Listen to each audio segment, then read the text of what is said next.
Hello and welcome everyone. This is Kamran Khan and you are watching a video of Excellence Study Circle. इस video में particularly हम लोग एक chapter आपका जो क्लास 10th का है दैट इज क्वाड्रेटिक इक्वेशन उसके बारे में कुछ बातें करेंगे। बहुत प्यारा सा चैप्टर है और सबसे अच्छी बात इस चैप्टर की ये है कि this very chapter helps us to solve the other chapters questions even. तो बहुत इंपॉर्टेंट चैप्टर भी इस एस्पेक्ट से ये बन जाता है। Let's begin with it. अब ये चैप्टर बिगिन करने से पहले मैं आपको स्टार्टिंग में ही एक बात बता दूं कि फैक्टराइजेशन वाला पार्ट आपका बहुत स्ट्रांग होना चाहिए क्योंकि हर एक क्वेश्चन इस चैप्टर का weather it be word problem और वेदर इट बी फैक्टराइजेशन उसमें मिडिल टर्म स्प्लिट तो यूज में आएगा ही आएगा। तो इस वीडियो की हेल्प से एट द वेरी बिगिनिंग हम लोग मिडिल टर्म स्प्लिट सीखने की थोड़ी कोशिश करेंगे, ठीक है।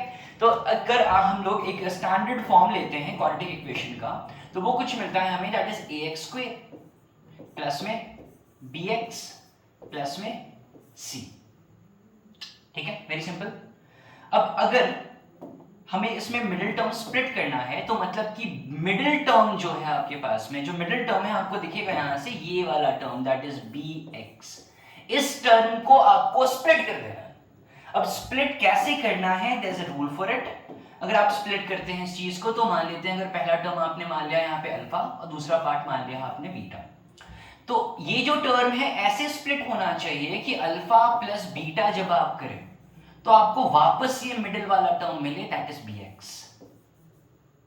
ऑलराइट, उसके बाद फिर अगर आप इन्हीं दोनों टर्म्स को आप मल्टीप्लाई करो that is alpha into beta तो आपको फर्स्ट टर्म और लास्ट टर्म का प्रोडक्ट मिलना चाहिए। मतलब इसमें अगर देखें हम लोग तो that is ax square plus में c और यही है सिंपल सा रूल मिडिल टर्म स्प्लिट का।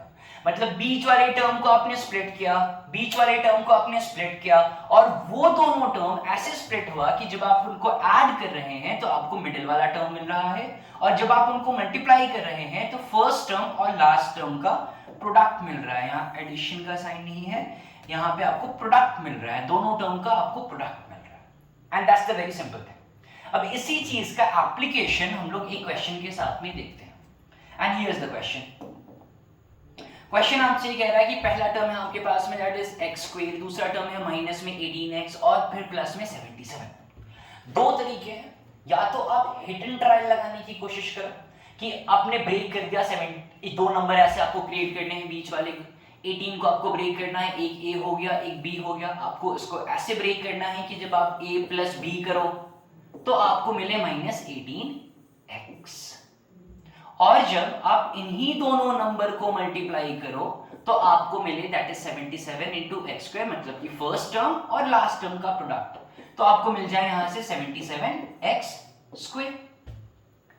दो नंबर ऐसे होने चाहिए, ऑलराइट। तो अब या तो हिट एंड ट्रायल आप यूज करें या फिर अगर आप हिट एंड ट्रायल यूज नहीं करते हैं तो आप बेसिक सा काम करें। जो रूल है 3 स्टेप है।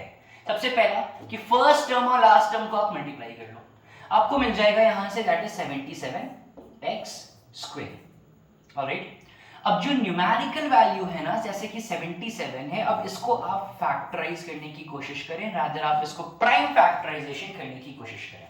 तो आप जैसे इसको प्राइम फैक्टराइज करोगे ये रहेगा 7 और ये हो जाएगा आपके पास में 11 एंड दैट्स इट। अब दुनिया के जितने नंबर है ना सब भूल जाए, आपके पास में दो ही नंबर है, पहला है 7 और दूसरा है आपके पास में 11 और बाय डिफॉल्ट हमें ये दिख रहा है कि अगर मैं इसके सामने -7 लगा दूं और इसमें -11 ऐड कर दूं तो रिजल्ट मुझे -18 मिलने वाला है और हो गया हमारा काम खत्म। तो अब इसको वापस आएंगे क्वेश्चन की ओर वापस आएंगे, यहाँ पे लिखेंगे दैट इज x स्क्वायर, यहाँ लिखेंगे माइनस में 7x और साथ में लिखेंगे माइनस में 11x और फिर प्लस में आ जाएगा आपके पास में 77 और ये हो गया हमारा स्प्लिट। आप चाहो तो इसको चेक भी कर लो, जैसे आप इसको -7x माइनस 11x करोगे तो कितना मिलेगा आपको माइनस में 18x और वही टर्म हमें चाहिए था -18x मिल गया हमें, माइनस में 7x इनटू में -11x। तो सबसे पहले माइनस माइनस बन गया आपके पास में प्लस और 7 इंटू 11 हो गया आपके पास में 77 एंड x इंटू x बन गया आपके पास में x स्क्वायर और यही है फर्स्ट टर्म और लास्ट टर्म का प्रोडक्ट, ठीक है। Here it is. तो मतलब ये आपने चेक भी कर लिया कि हमने इसको सही किया है। अब अल्टीमेटली वापस आ जाते हैं हम लोग क्वेश्चन पे।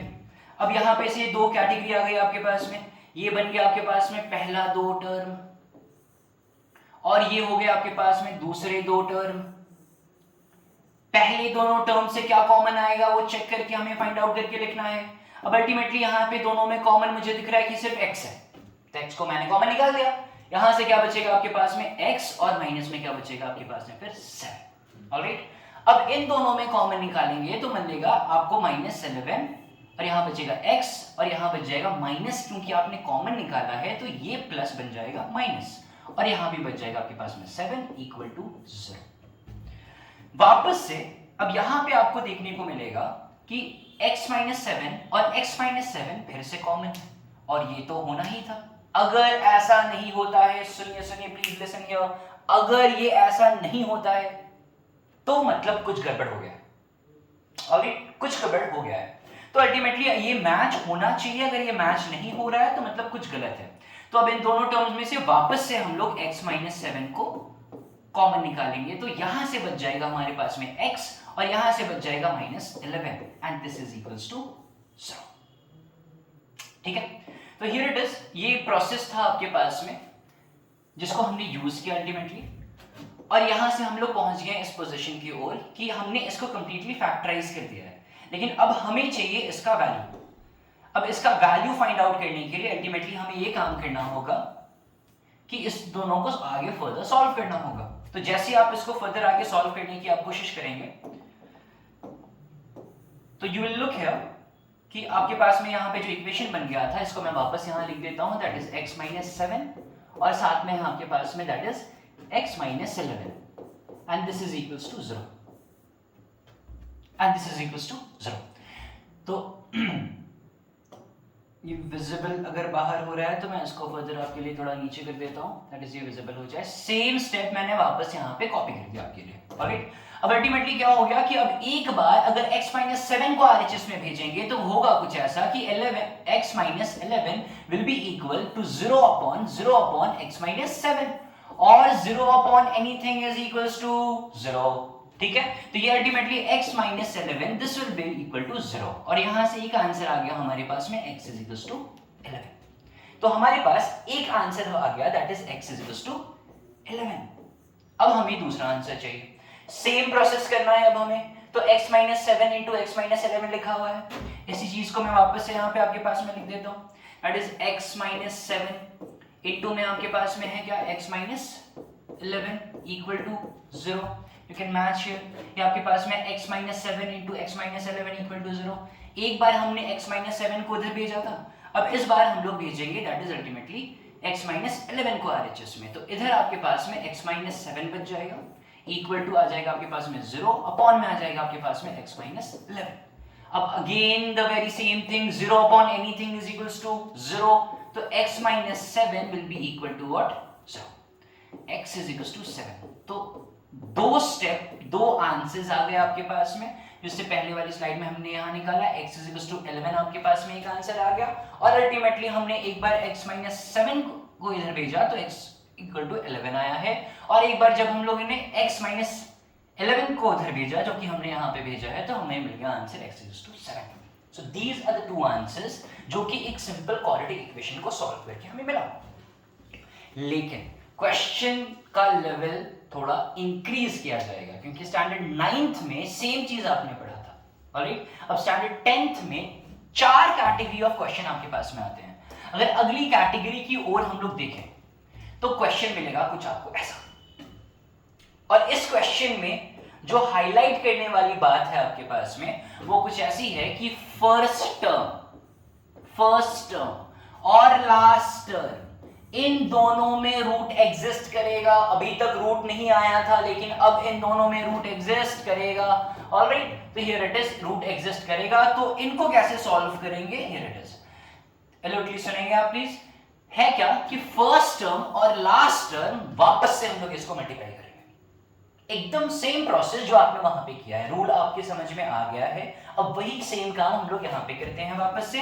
तो फर्स्ट टर्म और लास्ट टर्म जो है आपके पास में, फर्स्ट टर्म अगर हम लोग देखते हैं तो इट इज √3 x स्क्वायर, और इनटू में अगर मल्टीप्लाई करते हैं इसको हम लोग, ये क्या बन गया आपके पास में 6√3। ठीक है, अब यहाँ पे क्या है, √3 इंटू √3 कितना हो जाता है 3, और साथ में क्या आपके पास में 6, और साथ में क्या आ गया आपके पास में x स्क्वायर। तो अल्टीमेटली इसको मल्टीप्लाई करके जो रिजल्ट आपको मिलने वाला है that is 18x square. Alright, that is 18x square. अब अल्टीमेटली इस 18 को कर देना है आपको फैक्टराइज, ये 2 से जाएगा, उसके बाद हो जाएगा 9, उसके बाद हो जाएगा 3, और अल्टीमेटली फिर से हो जाएगा ये 3। Again repeating the same thing कि दुनिया के जितने नंबर्स हैं सबको भूल जाना है, अब सामने में यही 3 नंबर्स हैं और इन्हीं 3 नंबर्स को यूज करके आपको जनरेट करना है, दैट इज 11x।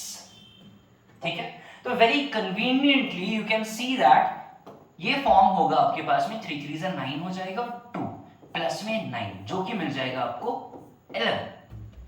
ठीक है, तो आएंगे वापस हम लोग यहाँ पे, अब हमने स्प्लिट कर लिया है इसको वेरी प्रॉपर्ली, तो ये क्या हो जाएगा आपके पास में दैट इज √3x स्क्वायर, और फिर प्लस में आपके पास में दैट इज 2x, और फिर प्लस में आपके पास में दैट इज 9x, और फिर ultimately last term as it is copy हो जाएगा।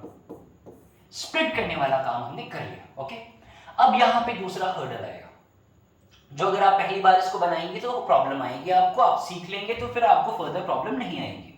प्रॉब्लम ये आएगी कि ये जो जैसे कि लास्ट वाले टर्म में हमने काम किया कि ये दोनों, पहला टर्म दूसरा जो टर्म है ये सेपरेट हो गया, और जो लास्ट वाला जो 2 टर्म है ये सेपरेट हो गया। इनमें दोनों में से कुछ कॉमन निकालना है हमें, इन दोनों में से कुछ कॉमन निकालना है हमें। ठीक है, तो अब दिक्कत यहाँ पे ये चीज आ रही है कि आपका जो पहला दोनों टर्म है, अगर ये काम आपने पहले नहीं किया है तो आपको दिखेगा नहीं यहाँ पे कुछ कॉमन।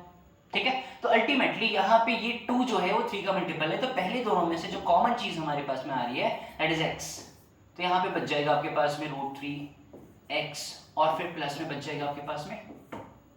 ठीक है, and here is the click. सुनेंगे आप वापस से, लास्ट क्वेश्चन में मैंने आपको बताया अभी कि जो टर्म यहाँ पे बन रहा है वही टर्म वापस से जनरेट होना चाहिए, तो इस वजह से यहां पे √3 बचना चाहिए। तो इस चीज को आप प्रॉपर्ली समझ लेंगे। 9 जो है आपके पास में 9 can be written as 3 into 3 and 3 can also be written as √3 into √3, क्योंकि √3 into √3 3 होता है, और बचा फिर आपके पास में यहां से क्या 3।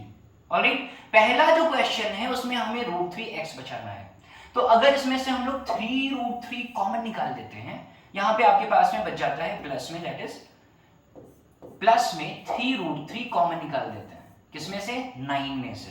तो 9 में से अगर कॉमन निकाल दीजिएगा आप 3√3, तो क्या बचा, अरे यही तो बचा √3, तो अल्टीमेटली यहाँ पे क्या लिखा जाएगा √3, और x भी इसके साथ में है। ऑलराइट, तो ये रहा प्रोसेस आपके पास में। ये हमने क्यों किया, क्योंकि हमें पता है जो टर्म यहाँ पे बन रहा है वही टर्म वापस से यहाँ पे बनेगा, तो पहला टर्म √3x है, तो यहाँ पे भी पहला टर्म √3x होना चाहिए। ऑलराइट, तो √3x को हमने बचाया, और उसके अलावा जो कुछ है सबको आपने निकाल दिया बाहर कॉमन। ओके, अब अल्टीमेटली वापस से सिनेरियो, अब दूसरा क्वेश्चन, दूसरा इसका जो पार्ट आता है आपके पास में, दूसरा जो पार्ट आता है आपके पास में वो आपसे कह रहा है कि 6√3 है, 6√3 है, इसमें से आपको कॉमन क्या निकालना है, 3√3 आपको कॉमन निकालना है। तो सबसे पहले इसको थोड़ा एक्सपैंड करके लिख देंगे हम लोग, ये क्या हो जाएगा आपके पास में 6 को लिख देंगे 2 into 3, और ये हो जाएगा आपके पास में √3, तो 6√3 वापस आ जाएगा। आपने कॉमन क्या निकाला 3√3 आपने कॉमन निकाल दिया, अरे क्या बचा 2 बचा यहाँ पे। ठीक है, तो अल्टीमेटली प्लस में क्या आ गया आपके पास में यहाँ पे 2। ओके, ये प्रोसेस होगा आपका कॉमन निकालने का प्रोसेस। तो अल्टीमेटली दिख रहा होगा आपको यहाँ पे कि वापस से ये टर्म और ये टर्म सेम हो गए, तो मतलब कि ये बात है कि हमने सब कुछ अब सही सही कॉमन निकाल लिया। अब इसके आगे का प्रोसेस, वापस से जो चीज हमने कॉमन निकाल के बची है दैट इज 3x + 2, दोनों टर्म में एग्जिस्ट कर रहा है, इसको फिर से कॉमन निकाल देते हैं। यहां से क्या बचेगा आपके पास में x, और यहां से क्या बचेगा प्लस में 3 √3 = 0। फिर से सेम काम, एक बार हम लोग √3x + 2 को 0 से इक्वेट करेंगे, तो यहां से वैल्यू मिल जाएगी आपके पास में √3x = -2, और x की वैल्यू आ जाएगी आपके पास में -2/√3, एंड दैट्स इट। ठीक है, अब दूसरा काम एक बार फिर से दूसरे वाले साइड को एक बार, तो x + 3√3 को इस बार आप इक्वेट करोगे =0, तो यहां से वैल्यू डायरेक्टली आ जाएगी x = -3√3। ठीक है भाई, तो ये चीज आपके पास में दो आंसर्स आएंगे हमेशा और हमेशा क्वाड्रेटिक इक्वेशन के। एक आंसर आ गया x इज इक्वल्स टू -2√3, एक आंसर आ गया x इज इक्वल्स टू -3√3, जो कि इसका सॉल्यूशन जाएगा आपके पास में। ऑलराइट, ध्यान देते चलेंगे। अब वापस से सबसे पहला जो सवाल था हमारे पास में, उसमें कोई भी रूट वाली वैल्यू नहीं थी। दूसरा जो सवाल आया हमारे पास में, दूसरा जो क्वेश्चन है आपके पास में, वो क्वेश्चन हमें ये बात बता रहा है कि फर्स्ट टर्म और लास्ट टर्म में रूट एग्जिस्ट करेगा, तो उसका ये प्रोसेस रहा, ये ऐसे सॉल्व होगा। Now let's get to the third part. Third part आपको क्या बताता है? उसमें बीच वाला टर्म जो है वो रूट में होगा। ठीक है, तो अब यहां पे फिर से एक हर्डल आएगा कि बीच वाले टर्म को कैसे स्प्लिट करें। एकदम सेम प्रोसेस आप बार बार लगातार रिपीट करेंगे। फोकस शेयर अगर आपका कंसंट्रेशन जा रहा है तो ये चीज आपके पास में फर्स्ट टर्म और लास्ट टर्म ये आपके पास में, इसको वापस से करते हैं हम लोग मल्टीप्लाई। तो जैसे हम लोग इसको मल्टीप्लाई करेंगे result will be 30x square. Okay, 30x square आ जाएगा आपके पास। तो अल्टीमेटली 30 को आप कर दो प्राइम फैक्टराइज। 2 से जाएगा ये कितनी बार में? 15 बार में। फिर 3 से जाएगा ये कितनी बार में? 5 बार में। तो अब वापस से दुनिया के जितने नंबर हैं सबको भूल जाना है और आपके सामने सिर्फ यही 3 नंबर रहेंगे, 2, 3 और 5। ऑलराइट, लेकिन अब ये गड़बड़ बात है, सुने यहां करिए प्रॉपर्ली। x प्लस x होता है 2x, ठीक है, और साथ में that is x plus y, इसको हम लोग कैलकुलेट नहीं कर सकते हैं, ये कैलकुलेट नहीं होगा, ये एज इट इज रह जाएगा। लाइकवाइज वेरी सिमिलरली √5 प्लस में √5 आपके पास में हो जाएगा, दैट इज 2√5।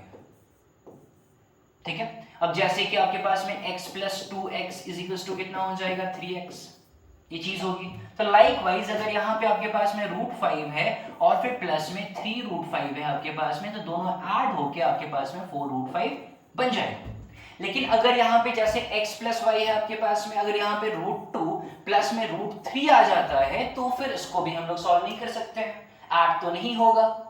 ठीक है, तो बाय डिफॉल्ट ये बात हमें पता चल रहा है कि अगर दो नंबर को रूट वाले नंबर्स को ऐड करना है तो दोनों में रूट होना चाहिए। ऑलराइट, दोनों में रूट एग्जिस्ट करना चाहिए। तो अब हमारा जो प्रोसेस है उसमें भी तो यही चीज है ना कि इसको स्प्लिट करना है दो ऐसे नंबर में कि a और b बने। तो पहला नंबर अगर a बनता है उसमें ऐड कर देते हैं हम लोग b, तो अल्टीमेटली दोनों को ऐड करने के बाद में कितना आना चाहिए? 5√5। और ये तभी मिलेगा जब इसके अंदर में भी √5 एग्जिस्ट करेगा और इसके अंदर में भी √5 एग्जिस्ट करेगा। अगर रूट की कोई और वैल्यू यहां पे आ जाती है तो उसको तो ऐड ही नहीं कर पाएंगे। अरे आ रहा है समझ आपको? तो हियर इट इज √5 और √5 दोनों में एग्जिस्ट करना चाहिए। तो अब हमें ऑल टुगेदर दो ऐसे नंबर्स फाइंड आउट करने हैं जिसके दोनों में वैल्यू में √5 आए। ठीक है, अब ये हमने किया था प्राइम फैक्टराइजेशन, इसमें तो √5 है ही नहीं, तो what to do next? Next काम हम लोग ये काम करेंगे कि ये 2 है, ये 3 है, अरे इसमें √5 है, आपको मन के आंखों से देखने की जरूरत है। 5 को लिख सकते हैं ना √5 into √5 और हो गया काम हमारा। अब दो नंबर बनाना है, एक नंबर में √5 होना चाहिए और दूसरे नंबर में भी √5 होना चाहिए। तो एक √5 हमने एक नंबर को दे दिया और दूसरे नंबर को एक √5 हमने दे दिया। अब हमारे पास बस बचा है क्या? 2 और 3। तो एक को 2 दे देते हैं हम लोग और एक को 3 दे देते हैं। और बीच में क्रिएट क्या करना है? -5√3। तो अगर यहाँ आप माइनस लगाते हो, यहाँ पे भी आप माइनस लगा देते हो, तो -2 -3 बन जाता है आपके पास में -5 और √5 साथ में लगा रहेगा। ठीक है, तो ये ऐसे करके आपको फाइंड आउट हो गया कि हमारी क्या वैल्यूज होंगी स्प्लिट वाली। तो अल्टीमेटली इसको स्प्लिट करके लिख देते हैं हम लोग, x² आ गया, फिर माइनस में कितना आ जाएगा? 2√5x, और अल्टीमेटली माइनस में आ जाएगा आपके पास में 3√5x, और फिर आ जाएगा प्लस में 30 and that will be equal to what? 0। इन दोनों से वापस कॉमन ढूंढिए, ये क्या मिलेगा? x, यहां बचेगा x, माइनस में कितना? 2√5। ऑलराइट, अब इन दोनों से कॉमन निकालना है, लेकिन अलर्टली कि ये जो टर्म है वही टर्म यहां पे भी बनना चाहिए, और अगर वहां पे बनाना है तो पहला टर्म क्या है? x। तो मतलब कि थर्ड टर्म में से x के अलावा जो कुछ वैल्यू है सब बाहर हम लोग कॉमन निकाल देंगे। तो x के अलावा क्या है? -3√5। तो जैसे आप -3√5 कॉमन निकाल दोगे तो इसके पास क्या बचेगा, x, जो कि मैचअप हो गया। ठीक है, आपने माइनस कॉमन निकाला है तो ये प्लस बन जाएगा माइनस। ऑलराइट, अब यहाँ पे दिक्कत आई है कि 30 में से आपको कॉमन निकालना है 3√5। 30 को लिख सकते हैं हम लोग 6 × 5, ठीक है, और 6 को लिख सकते हैं हम लोग 2 × 3, और 5 को लिख सकते हैं हम लोग √5 इंटू में √5। ऑलराइट, मतलब कि 30 एक्सपैंडेड फॉर्म में कुछ ऐसा दिखेगा। अब इसमें से आपको 3√5 कॉमन निकालना है। ऑलराइट, 3√5 आपको कॉमन निकालना है, तो क्या बचा, 2 बचा और √5 बचा, मतलब कि 2√5 बचा। 3√5 कॉमन निकालने के बाद में और यहां लिख देंगे हम लोग 2√5 इक्वल टू 0। ठीक है बात। ऑलराइट, तो अब अल्टीमेटली यहां पे से आपके पास में चेक करना है कि दोनों वैल्यू सेम होनी चाहिए, और हमें दिख रहा है कि दोनों वैल्यू हो गई सेम हमारी। अब वापस से इसको फिर से कॉमन निकालेंगे, क्या बन गया, x - 2√5। ठीक है, ऑलराइट, अब इसके बाद यहां पे क्या बचा, x, फिर माइनस में क्या बचा यहां से 3√5 इक्वल टू कितना हो गया, 0। ऑलराइट, अब यहां पे से वापस से एक बार इसको हम लोग इक्वेट करेंगे, एक बार इसको इक्वेट करेंगे, that is x - 2√5 equal to 0। बहुत ध्यान से मिडिल टर्म स्प्लिट को आपको पढ़ना है, क्योंकि इस चैप्टर में कोई ऐसा क्वेश्चन नहीं होगा जिसमें मिडिल टर्म स्प्लिट यूज नहीं होगा। Whether it be word problem, whether it be factorization वाला पार्ट, सब जगह पे आपका मिडिल टर्म स्प्लिट तो यूज में आएगा, और ये आपको बहुत अच्छे से आना चाहिए। ऑलराइट, अब यहां से आपने फाइंड आउट कर लिया x की वैल्यू कितनी हो जाएगी, 2√5। 2√5 उधर जाएगा, नेगेटिव है उधर पॉजिटिव बन जाएगा। अब अल्टीमेटली वापस से यहाँ पे देखते हैं हम लोग, अब जब इसको इक्वेट करोगे आप x - 3√5 इक्वल टू 0 हो जाएगा आपके पास में, और यहां से वैल्यू आ जाएगी x is equal to what, 3√5 equal to, sorry इसको हमने उधर भेज दिया तो ये ऑटोमेटिकली पॉजिटिव बन गया। तो दो आंसर्स आपके पास में आ गए। पहला आंसर क्या हो गया, x इज इक्वल टू 2√5, और दूसरा आंसर हो गया x is equal to 3√5। And here is the third category. Let's recap. सबसे पहली वैल्यू आपको ये दी गई थी जिसमें कोई भी रूट वाला वैल्यू नहीं था।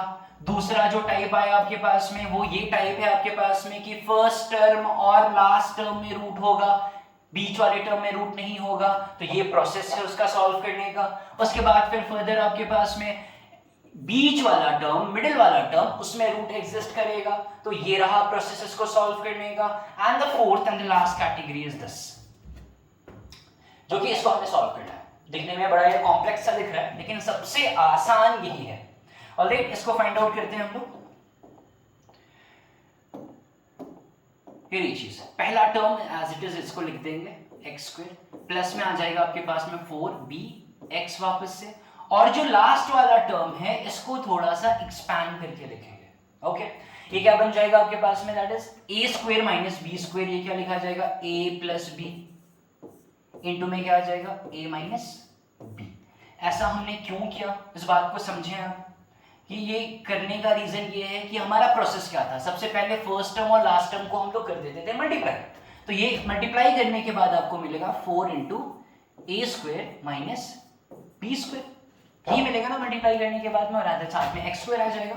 लेकिन वेरिएबल के अलावा जो वैल्यू है उसको ही हम लोग कंसिडर करते हैं। तो उसके बाद फिर आप करते हैं यहां से फैक्टराइजेशन। ऑलराइट, क्या करते हैं आप, फैक्टराइजेशन। तो फैक्टराइजेशन के पार्ट में अगर देखें तो हम लोग यहाँ पे क्या कर पाएंगे, फिर इसको फैक्टराइज ही किया ना हमने, इसको जो लिख दिया a + b इंटू में a - b। एक्चुअली में ये फैक्टराइज ही हो गया।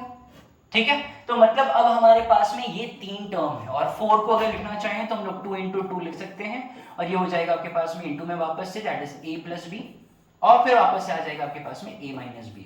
तो ऑल टुगेदर हमारे पास में 1 2 3 4 टर्म है। ठीक है, यहाँ पे भी मल्टीप्लिकेशन हो जाएगा, और इन्हीं 4 टर्म्स को यूज करके हमें 4bx क्रिएट करना है। ठीक है, तो हमने क्या किया ना, एक 2 मैंने पहले टर्म को दे दिया a + b, और एक 2 मैंने दूसरे टर्म को दे दिया, दैट इज a - b। अब क्या होगा फर्दर कि मिडिल वाले टर्म को अगर देखते हैं हम लोग, तो इसमें ना आपके पास में दैट इज नेगेटिव a वाला वैल्यू एग्जिस्ट नहीं कर रहा है। तो यहां से जो 2a और यहां से जो 2a आ रहा है वो कैंसिल आउट होना चाहिए।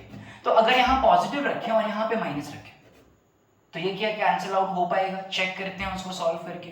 तो ये 2a हो जाएगा, ये कितना बन जाएगा, प्लस में आपके पास में 2b हो जाएगा, ये माइनस में आपके पास में 2a हो जाएगा, और ये प्लस में आपके पास में 2b हो जाएगा। तो plus 2a minus 2a cancel out हो गया, 2b प्लस में 2b, अगर इनको आप ऐड करोगे अल्टीमेटली,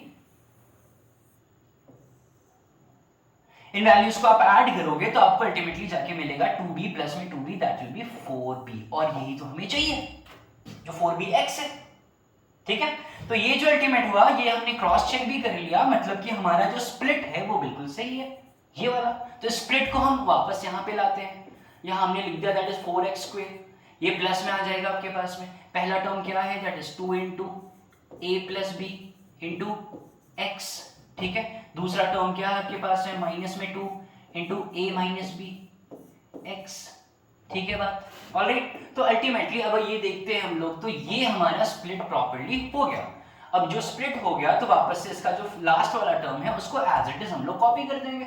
जो माइनस में है आपके पास क्या है, वो a प्लस बी इंटू में a माइनस बी, ऑलराइट। ये टर्म आपके पास में आ गया। अब वापस से देखिए आप यहाँ पे गौर से, प्रोसेस हर क्वेश्चन के लिए सेम है।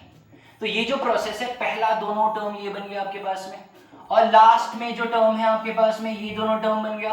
अब ढूंढेंगे इन दोनों में क्या कॉमन है हमारे पास में, पहले दोनों टर्म में। अगर इनमें कॉमन हम लोग ढूंढने की कोशिश करते हैं तो हमें क्या मिलेगा, दैट इज 2x दोनों में कॉमन है। यहां से क्या बच जाएगा 2x, और यहां से क्या बचेगा प्लस में a प्लस b। ठीक है, अब वापस से सेम सिनेरियो कि थर्ड टर्म में से कुछ ऐसा कॉमन निकालना है हमें कि ये जो दिख रहा है ना तो मैं 2x, अरे दिख रहा है तो मैं 2x, यही बचे वहां पे।